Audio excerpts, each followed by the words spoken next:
Voilà, bonjour tout le monde. Aujourd'hui, on propose de corriger cet exercice. Donc, qui dit que soit f une fonction définie de AB sur R, fonction continue telle que f de A égale à f de B. Maintenant, on va montrer que la fonction g définie comme ça et s'annule au moins en un point de l'intervalle A plus B sur 2. Et après, on va faire une application donc, de cette question numéro 1. Donc, sans pour tarder, on va commencer la correction. Alors, premièrement, on va appliquer le théorème des valeurs intermédiaires ici. Donc, on considère que G est défini,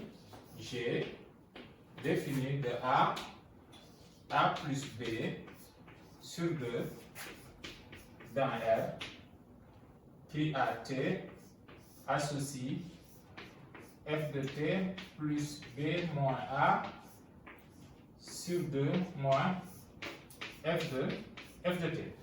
Alors, comme f est une fonction continue et que l'application qui à T associe T plus B moins A est une application continue, alors G est continu.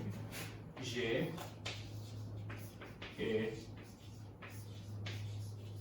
est continu sur l'intervalle A, B plus A sur 2.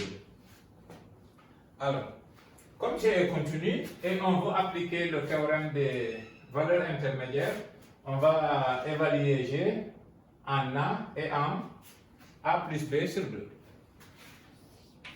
On a G de A égale à f de A plus B moins A sur 2 moins f de A. C'est égal à f de A plus B sur 2 moins f de A.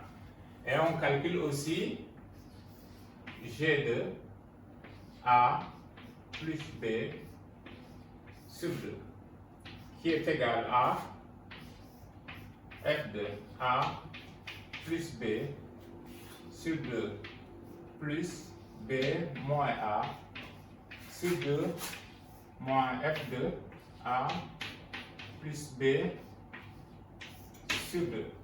Et ça donne f de B moins f de A plus B sur 2. Alors, et là, on constate que f de A égale à f de B. Donc ici, on peut remplacer par f de A. C'est donc égal à f de A moins f de A plus B sur 2. Et G de A, c'est égal à f de A plus B sur 2 moins f de A. On voit que ces deux nombres-là sont opposés. C'est égal à moins G de A. Donc, ici, on voit que G de A plus B sur 2 est égal à moins G de A. Donc, G est une application continue qui passe des valeurs positives aux valeurs négatives. Le théorème des valeurs intermédiaires nous dit qu'il existe un point entre A et A plus B sur 2 tel que G égale à 0. Donc, il existe un x0 appartenant à l'intervalle A plus B sur 2 tel que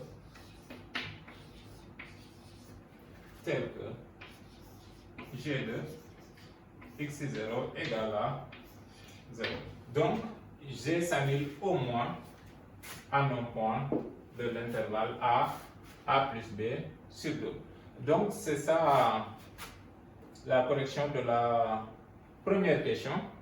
Maintenant on va effacer ici pour commencer l'application. Alors on efface là.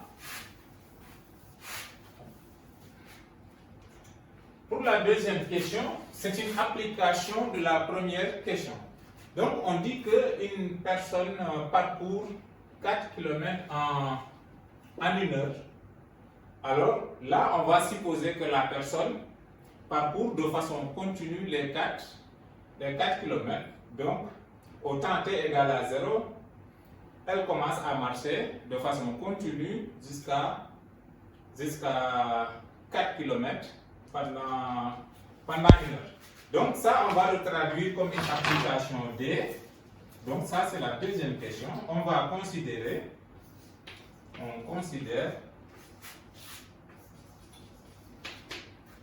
D défini, donc au temps t égale à 0 jusqu'au temps t égale à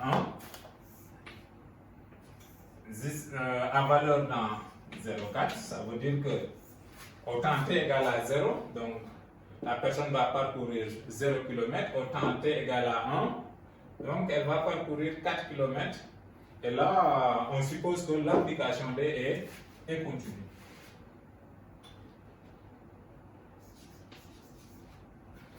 Une application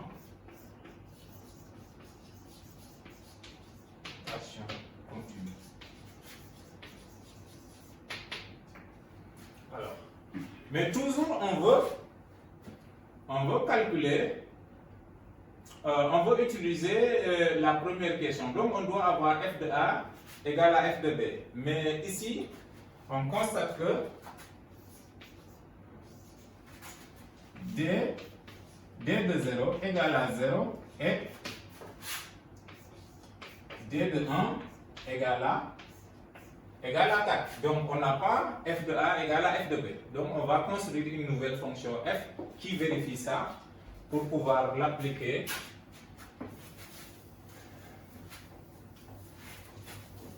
Voilà. Donc, soit f défini de l'intervalle 0,1 heure à valeur dans temps R. Cette fois-ci, on peut supposer qu'on a un temps R qui a au temps T associe, donc on va le définir à partir de cette distance D de T moins 4T. Alors, comme D est continu, la personne marche de façon continue et que l'application qui a T associée 4T est continue, alors F est continu. F est continu. De plus,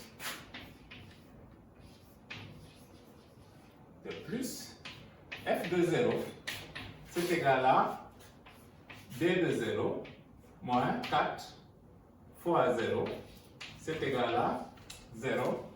Et f de 1, c'est égal à D de 1 moins 4 fois 1, et ça donne 0 aussi. Donc, on a bien f de A égale à f de B, avec A égale à 0, B égale à 1. Et donc, on peut maintenant prendre l'application G et appliquer le théorème qu'on a utilisé. Donc, on pose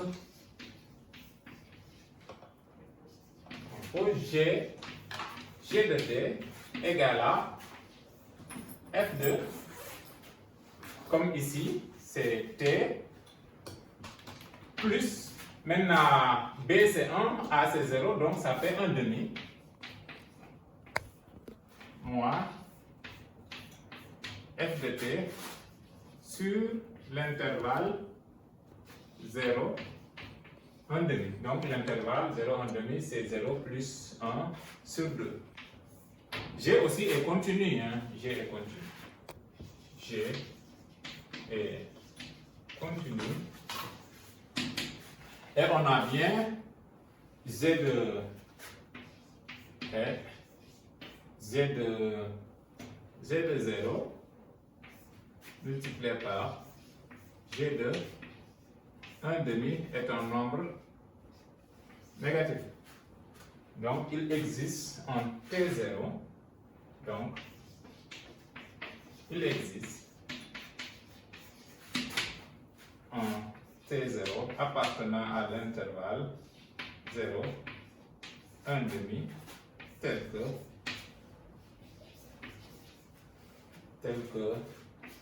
G de T0 égale à 0. Et Z de T0 égale à 0, c'est équivalent à, or, G de T0 égale à 0, c'est équivalent à, alors F2, à F de T0 plus 1 demi moins F de T0 égale à 0. Et si on remonte à la définition de D, c'est équivalent à D de T0 plus 1 demi moins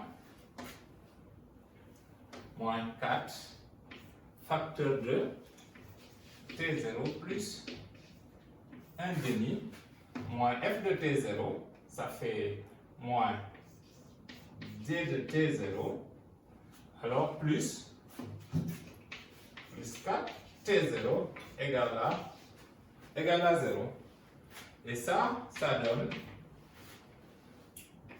D de T0 plus 1 demi moins D de T0 égale à, si on développe ici, on aura moins 4 T0 plus 4 T0, ça donne 0, et moins 4 T0 fois 1 demi, ça fait alors 2, moins 2, et si on le transpose, ça fait 2. Et là, vous voyez qu'on a le 2 qu'on cherchait.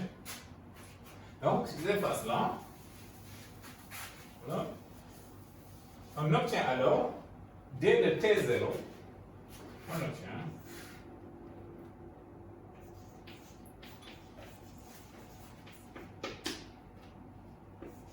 D de T0 plus 1 demi moins D de T0 égale à 2. Et là, il faut voir que ça, c'est la distance entre le temps T0 plus 1 demi et T0. Or, cette distance-là, ça fait 1 demi. Si on regarde l'intervalle là, T0 plus 1 demi moins T0, c'est égal à 1 demi. Mais 1 demi dans l'intervalle 0, ça correspond à 30 minutes. D'où, alors, il existe un intervalle de 30 minutes où la personne va marcher exactement 2 km. Et ce qui achève la preuve. Voilà, c'était